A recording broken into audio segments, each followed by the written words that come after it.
Assalamu alaikum. Today we will learn the functional groups, different functional groups, their properties, their names, their prefixes and suffixes.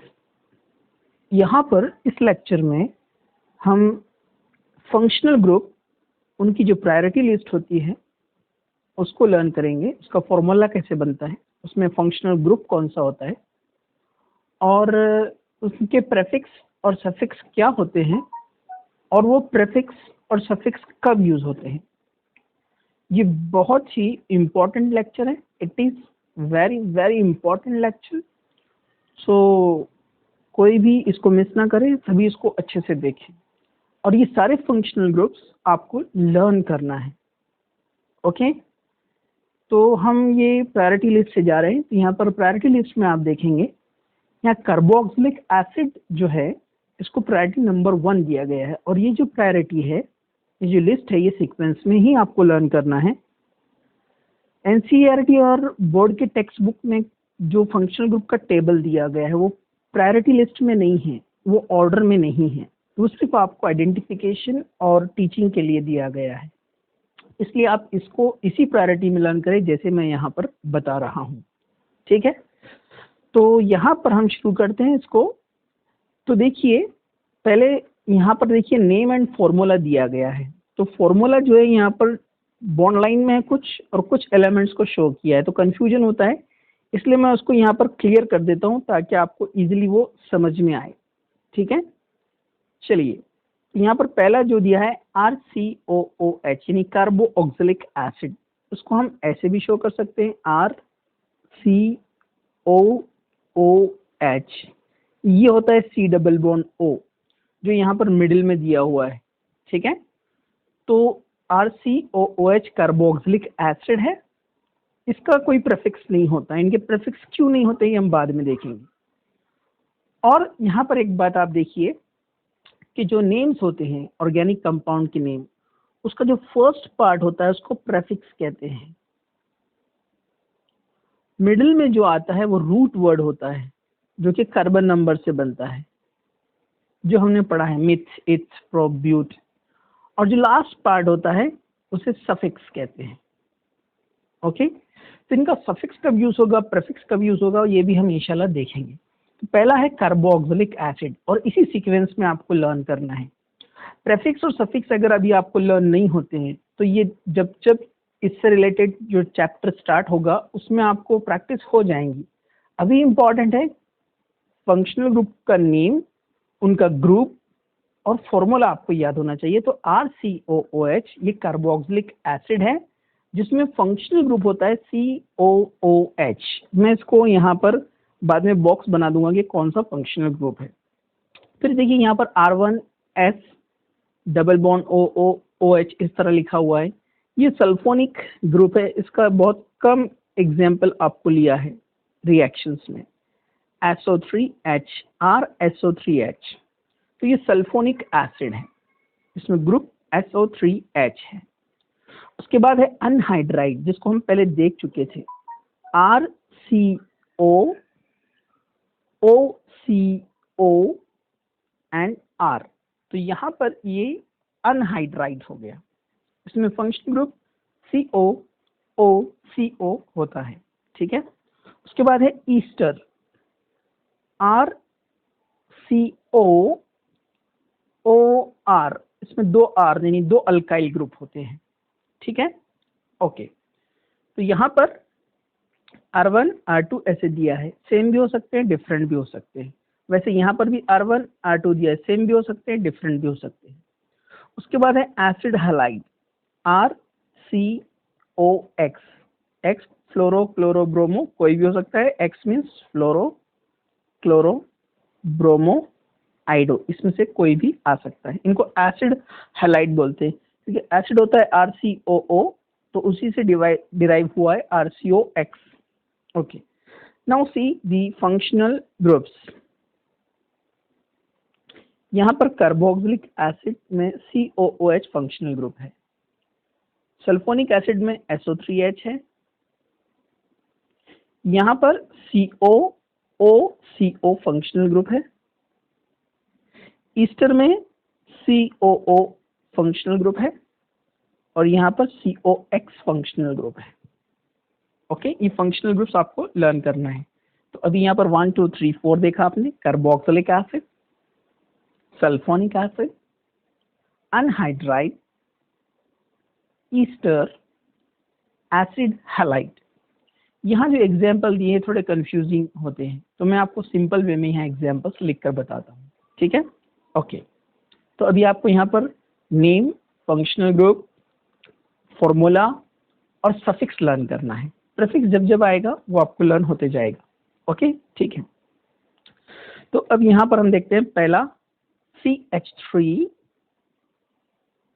COOH carboxylic acid का example.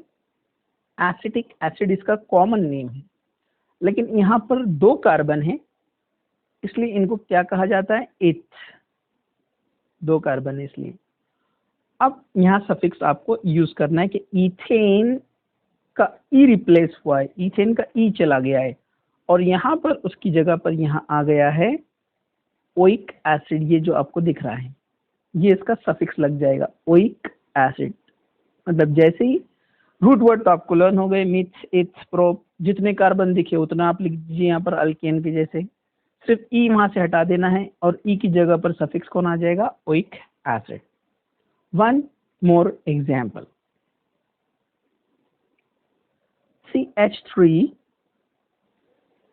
CH2 COOH, again carboxylic acid. अब यहाँ पर 3 carbon है तो आप क्या लिखेंगे इसको, प्रोपेन का ई रिप्लेस कर दिया और उसके प्लेस पे यहाँ पर कौन आ गया है, ओइक एसिड। तो प्रोपेन नोइक एसिड। इस तरह आप अदर पूरे कार्बन वालों के नेम्स यहाँ पर IUPAC बना सकते हैं, very easy. Okay, sulphonic acid के एग्जांपल्स बहुत कम हैं, लेकिन फिर भी मैं आपको एक एग्जांपल यहाँ पर बता देता हूँ। CH3 SO3H, 1 कार्बन है, मीथेन, सल्फोनिक एसिड लगेगा उसको। तो अब यहाँ पर आप पूरा लिखेंगे, methane sulphonic acid, methane sulphonic acid.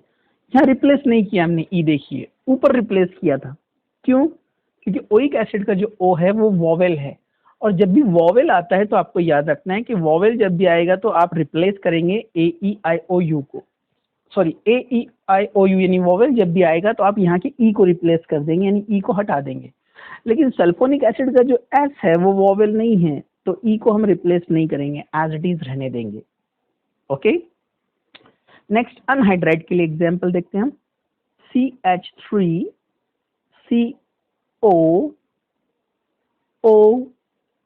COOCH3, ये हो गया फंक्शनल ग्रुप इसका।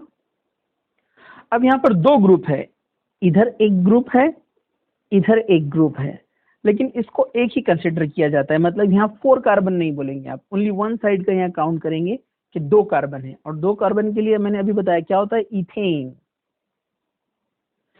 तो इसका सफिक्स क्या है यहाँ पर, अनहाइड्राइड।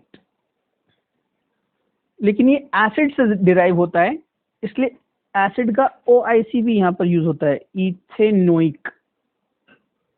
एसिड से कौन कौन डिराइव होते हैं ये आगे हम चलकर देखेंगे। इथेनोइक अनहाइड्राइड, 3 कार्बन आया तो प्रोपेनोइक अनहाइड्राइड, 4 कार्बन आया तो butanoic anhydride. Okay, Easter, next functional group Easter. इसका एग्जांपल लेते हैं यहाँ पर, CH3 COOCH3। तो जो भी ऑक्सीजन से कनेक्टेड ग्रुप है पहले आप उसका नेम लिखेंगे। जैसे यहाँ पर कौन सा ग्रुप है, CH3, और हम CH3 को क्या बोलते हैं, मिथाइल। ओके, और ये पेरेंट है मेन, जो ऑक्सीजन से कनेक्ट रहेगा वो ब्रांच बन गया, और ये कौन है, पेरेंट। इसमें कितने कार्बन है, 2 के लिए अभी हमने देखा क्या रहता है, इथेन। लेकिन ईस्टर का सफिक्स क्या है? ओएट, OATE, ओएट। तो आप यहाँ लगाएंगे OATE, ओएट, मतलब मिथाइल अलग ग्रुप, इथेनोएट पेरेंट। ओके, यहाँ इथाइल आता है तो आप बोलेंगे इथाइल इथेनोएट। ओके, तो अभी ये पेज पर आपने क्या लर्न करना है? सबसे पहले आपको फंक्शनल ग्रुप आइडेंटिफाई करना आना चाहिए, ठीक है। जैसे मैं बताता हूं यहाँ पर, जैसे यहाँ पर COOH कार्बोक्सिलिक एसिड है, यहाँ पर भी कार्बोक्सिलिक एसिड है, ये आइडेंटिफाई करना आना चाहिए आपको। सल्फोनिक एसिड है, यहाँ पर अनहाइड्राइड है, यहाँ पर ईस्टर ग्रुप है। तो ये आपको आइडेंटिफाई करना आना चाहिए और ये लिखकर प्रैक्टिस आपने करना है। डायरेक्ट आप उसको देखेंगे तो नहीं होगा, आपको इसको लिखकर ही प्रैक्टिस करना पड़ेगी। ओके, तो ये आपने पहचान लिया। अब आपने लर्न किया कि किसका सफिक्स कौन सा है, तभी आप लिख पाएंगे। मतलब आपको मालूम होना चाहिए कि COOH का सफिक्स ओइक एसिड होता है, तब आप लिख पाएंगे। इसलिए आपको लर्निंग भी इंपॉर्टेंट है कि इन सब के जो है सफिक्स लर्न कीजिए आप। ओके, ऐसे ही एसिड हैलाइड का भी आएगा। अभी हम यहाँ पर आगे बढ़ते हैं। नेक्स्ट हम लेते हैं यहाँ पर नेक्स्ट ग्रुप, ये वाला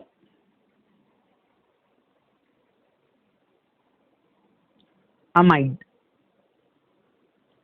तो सीक्वेंस आप याद रख रहे हैं, पहला था कार्बोक्सिलिक एसिड, दूसरा था सल्फोनिक एसिड, उसके बाद आपने पढ़ा अनहाइड्राइड, उसके बाद आपने पढ़ा ईस्टर, उसके बाद आपने पढ़ा कौन सा? Acid halide. अब उसके बाद यहाँ पर आता है अमाइड।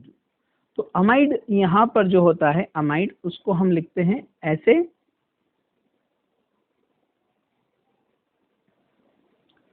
RCONH2, जो यहाँ पर 3 R आपको दिख रहे हैं।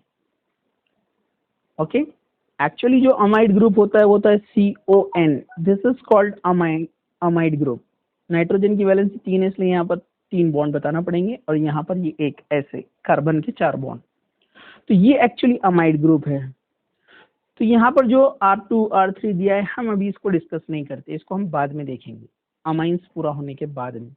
तो अमाइड जो है यहाँ पर, अभी हम इसको ऐसे याद रखेंगे, RCONH2, मतलब वो 2 R की जगह पे हमने हाइड्रोजन लिख दिया, अभी सिंपल वे में समझने के लिए। So this is called amide group. तो ये अमाइड ग्रुप है यहाँ पर, अमाइड। इसका प्रेफिक्स अमाइड ही होता है, सफिक्स अमाइड ही होता है, प्रेफिक्स बाद में देखेंगे। तो इसका सफिक्स हो जाए अमाइड। तो अगर यहाँ पर एक एग्जाम्पल हम लेते हैं, जैसे CH3 and CH3 CONH2, तो 2 कार्बन वाला इथेन अगेन, और ये वोवेल है A, तो इथेन अमाइड, ई रिप्लेस कर देंगे आप, और यहाँ आप लिखेंगे उसको इथेन अमाइड, इथेन अमाइड।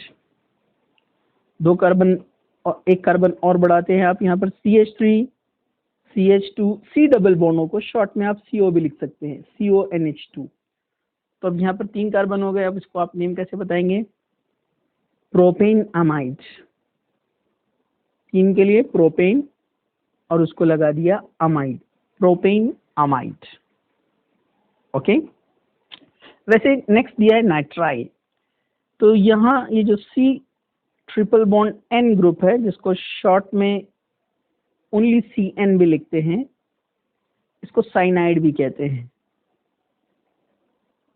और नाइट्राइल भी कहते हैं। इसको साइनाइड तब कहते हैं जब पूरा CN काउंट होता है, उसको साइनाइड कहते हैं, और जब ओनली ट्रिपल बॉन्ड N की बात आती है तो उसको नाइट्राइल कहा जाता है। एक ही है, जैसे मैं एग्जांपल आपको बताऊंगा, ठीक है। CH3CN।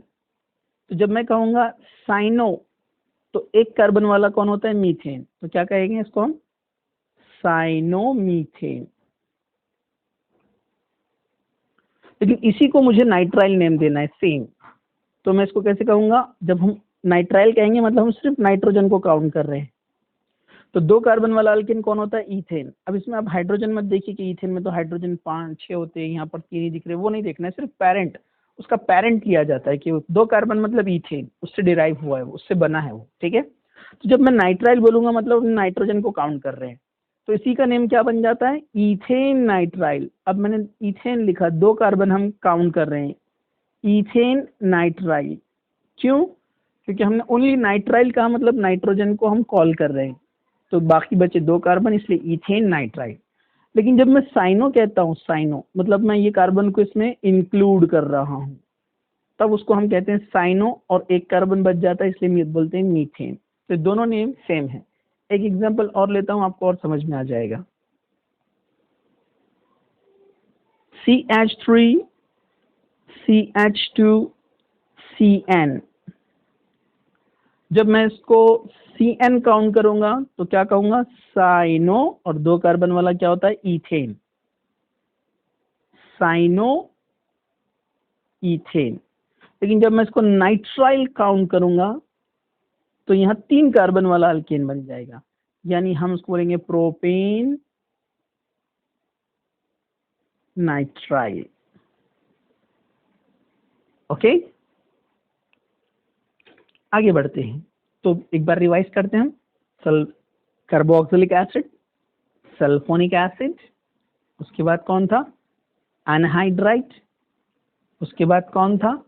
ईस्टर, उसके बाद एसिड हैलाइड, उसके बाद अमाइड, एंड देन नाइट्राइल। आप देख लीजिए, carboxylic acid, sulphonic acid, anhydrite, Easter, acid halide, उसके बाद हमने पढ़ा है अमाइड एंड नाइट्राइल। ओके, आगे बढ़ते हैं। नेक्स्ट यहाँ ऐड करते हैं हम, अभी हमारे 4 और 2 6 फंक्शनल ग्रुप हो गए, 6 फंक्शनल ग्रुप। ओके, नेक्स्ट और 2 यहाँ पर हम ऐड करते हैं। सी,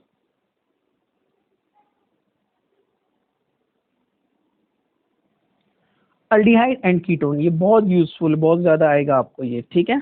अल्डिहाइड एंड कीटोन, तो यहाँ ऐसे शो किया, ये मैं इसको बताता हूँ। अल्डिहाइड को बताते हैं ऐसे, RC≡OH,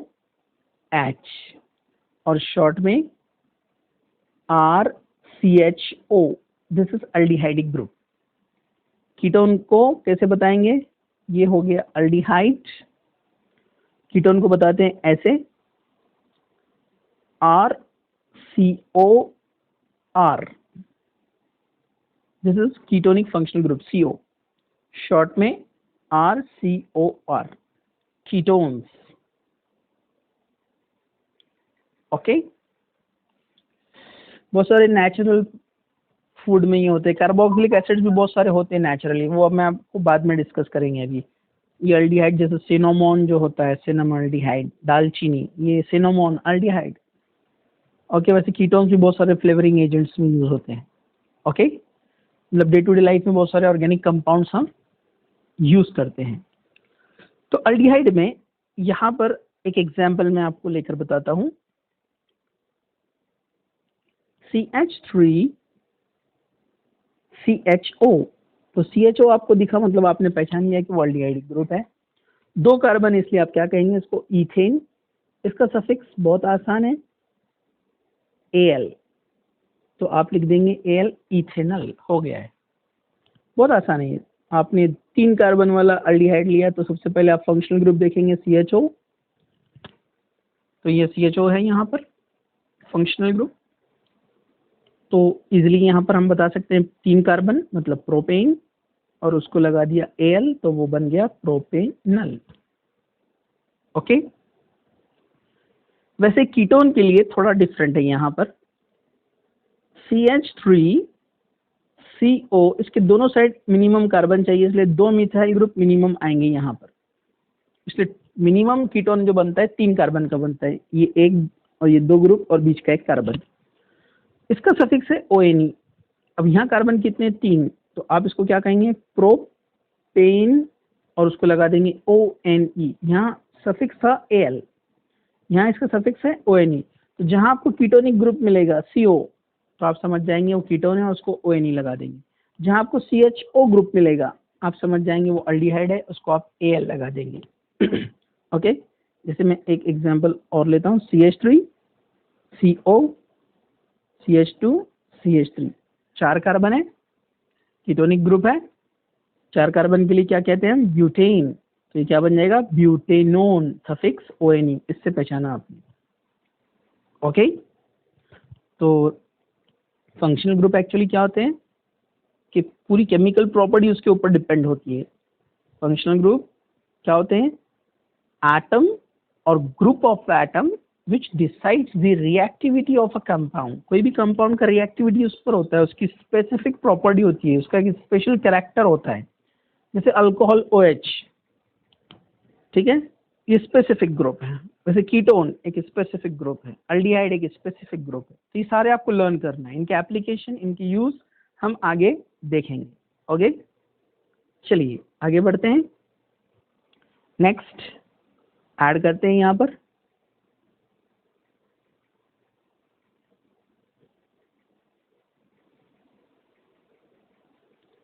ये भी बहुत ज्यादा यूज होने वाला है, अल्कोहल। और जो सेकंड पे दिया है थायोल, इसका यूज कम है। अल्कोहल, इस पर एक टॉपिक है पूरा, अल्कोहल फिनॉल ईथर। ROH इसका रिप्रेजेंटेशन है, ROH अल्कोहल, ठीक है। तो ये अल्कोहल्स को शो करते हैं हम OH ग्रुप से। OH इसमें फंक्शनल ग्रुप है, हाइड्रोक्सी ग्रुप कहते हैं इसको, हाइड्रोक्सी ग्रुप। ओके, तो ये हाइड्रोक्सी ग्रुप है, यहाँ पर इसका सफिक्स है OL। अल्डिहाइड था AL और ये है OL, बहुत आसान। CH3OH, एक कार्बन, मीथेनॉल, 2 कार्बन, इथेनॉल, सुना है आपने, इथेनॉल। वैसे प्रोपेनॉल, ब्यूटेनॉल, पेंटेनॉल ऐसे बनते जाएंगे। उसके बाद ये थायोल है, इसका बहुत कम यूज होता है, थायोल। तो मीथेन, थायोल, ऐसे बहुत सारे आते हैं कंपाउंड। जैसे अगर मैं लिख दूं CH3SH, जैसे OH की प्रॉपर्टी होती है, वैसे थायोल ग्रुप जो होता है SH, उसकी भी प्रॉपर्टी सिमिलर होती है, कुछ एक्सेप्शनल छोड़ के, ठीक है।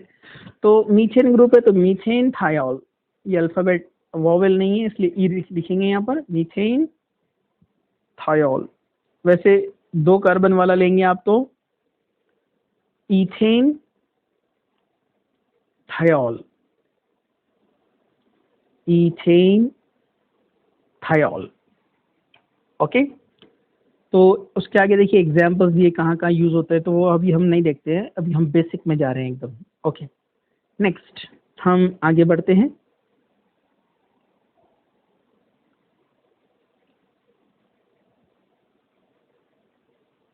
अमाइन, ये भी एक इंपॉर्टेंट ग्रुप है, अमाइन, ऊपर जो दिया है यहाँ पर अमाइन।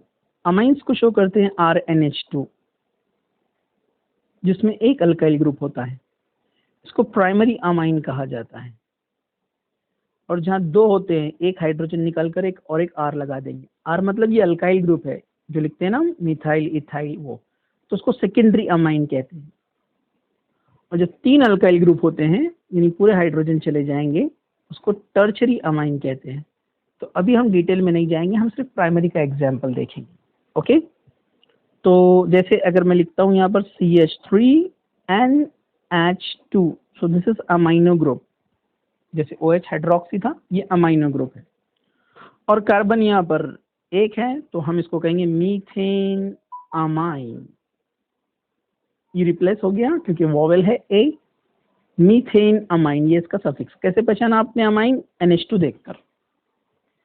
और एक एग्जांपल लेते हैं, CH3CH2NH2, इथेन अमाइन। NH2 देखा आपने, अमाइन पहचान लिया। उसके बाद ये अल्कीन अल्काइन अल्केन अपना हो चुका है, तो ये आपको लर्न है, इसमें कोई प्रॉब्लम नहीं है। तो फिर से रिवाइज करते हैं, कार्बोक्सिलिक एसिड अभी हम बेसिक देख रहे हैं एकदम, ठीक है। इसके बाद हमको बाद में आगे बढ़ना है, एग्जाम्पल्स वगैरह हम लेते हैं बाद में, ठीक है। अभी आपको इतना ही लर्न करना है। कार्बोक्सिलिक एसिड, उसका फॉर्मूला, उसका में ग्रुप कौन सा है, उसका सफिक्स क्या होगा, ठीक है। तो कार्बोक्सिलिक एसिड था, उसके बाद कौन था, सल्फोनिक एसिड, उसके बाद कौन था, अनहाइड्राइड, फिर ईस्टर, फिर उसके बाद हमने क्या देखा, अमाइड, फिर अमाइड के बाद कौन सा था, यस रिकॉल कीजिए, amide amide, this one, nitrile, यहाँ एक ऐड होने वाला है बाद में, आइसोनाइट्राइल, लेकिन वो हम बाद में देखेंगे। ओके, फिर aldehyde ketone, alcohols, thiol, amines, alkyne alkyne alkane. अब यहाँ पर लास्ट में हम वो फंक्शनल ग्रुप देखते हैं जो ऑलवेज यानी हमेशा बनते हैं ब्रांचेस। ईथर है, हैलोजन है और नाइट्रो है, N3 है। तो नीचे वाले ये यूजफुल नहीं है अभी ज्यादा हमारे लिए, ठीक है। अभी ये सिर्फ याद रखिए आप, ईथर, हैलोजन और ये नाइट्रो और नाइट्रोसो ग्रुप। तो यार हैलोजन के अंदर जो ग्रुप होता है फंक्शनल ग्रुप, हम ईथर के अंदर जो फंक्शनल ग्रुप होता है ROR, इसको ऐसे शो करते हैं और ये इसका फंक्शनल ग्रुप है O, ROR। R मतलब अल्काइल ग्रुप होते हैं, जैसे एग्जांपल CH3 OCH3। तो इसमें एक बन जाता है पेरेंट, दोनों सेम है वरना बड़ा वाला पेरेंट बनता है हमेशा। तो ये बनेगा पेरेंट, एक कार्बन है मतलब मीथेन, और दूसरे R को O के साथ मिक्स कर देते हैं। तो ये कौन है, मिथाइल, अपने को पता है। और ये कौन है, ऑक्सी, तो क्या बन जाएगा, मिथॉक्सी। तो इसको बोलते हैं मिथॉक्सी मीथेन, मिथॉक्सी मीथेन। अगर यहाँ 2 कार्बन वाला होता तो इथेन यानी मिथॉक्सी इथेन बनता था, ठीक है। उसके बाद है हैलोजन। हेलो मतलब एक्स, ये हो सकते हैं फ्लोरो, क्लोरो, ब्रोमो, आइडो, ठीक है। उसके बाद आएगा नाइट्रो। तो ये हमेशा अल्केन के पहले इनके नेम लिखे जाते हैं, इसलिए इनको सेपरेट रखा गया है। देखिए मिथॉक्सी भी पहले आया है। अब मैं एग्जांपल बताता हूँ, जैसे मैं लिखूंगा CH3F, तो आप क्या बोलेंगे, फ्लोरोमीथेन। तो इसलिए इनको लास्ट में रखा है। देखिए मतलब ये हमेशा एज ए प्रेफिक्स आते हैं। देखिए पहले आया फ्लोरो, जैसे मैं लिखता हूँ CH3CH2Cl, तो क्या बोलेंगे हम इसको, क्लोरो, 2 कार्बन है इसलिए इथेन। तो ये वाले एज ए प्रेफिक्स आते हैं, हमेशा पहले आते हैं। अब तक जो फंक्शनल ग्रुप देखे हमने, लास्ट में आता था एज ए सफिक्स। जैसे ये भी मैं बताता हूँ आपको, CH3NO2, इसको बोलते हैं नाइट्रोमीथेन, तो इसको पहले लिखा हमने। तो ये आपको याद रखना है, ठीक है। तो सीक्वेंस आप पहले लर्न कर लीजिए, तो उसके बाद उनका फंक्शनल ग्रुप आइडेंटिफाई करना है, फिर सफिक्स लर्न करना है आपको, ठीक है। तो carboxylic acid, sulphonic acid, anhydride, Easter, acid halide, amide, nitrile, alcohol, thiol, amine, okay. Amine के बाद ये 3 अपने हो चुके हैं, इसलिए मैंने डिटेल में नहीं लिया इसको। Alkene alkyne alkane, alkene alkyne alkane, then ether, halide यानी हैलोजन, फिर नाइट्रो। इतना ही आपको अभी ये लर्न करना है। इंशाल्लाह इसकी हम और प्रैक्टिस बाद में करेंगे। जब आपको ये लर्न हो जाएंगे तभी हम प्रैक्टिस कर सकते हैं। अगर आपने लर्न नहीं किया तो आपकी आगे की प्रैक्टिस बेकार होगी, ठीक है। जज़ाकल्लाह, थैंक यू।